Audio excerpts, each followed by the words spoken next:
If your Toyota RAV4 air conditioning is blowing warm air or acting inconsistently, let's look at the most common culprits. Data shows that a vast majority of cooling issues stem from simple refrigerant leaks or mechanical wear in the compressor clutch. Before you visit a repair shop, follow these essential diagnostic steps to pinpoint the problem. Start by checking the AC fuse, listening for the clutch engagement click, and verifying that your radiator fans are actually spinning.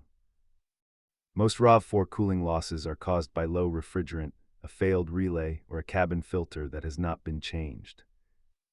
If you hear grinding or smell burning, the compressor itself may be failing, which is a much more involved repair. You can handle filters and relays yourself, but leave pressurized refrigerant work to a certified shop. Costs vary wildly, from a $20 relay to an $800 compressor replacement, depending on the model year. For advanced troubleshooting, use an OBD scanner for codes or apply UV dye to locate hidden system leaks.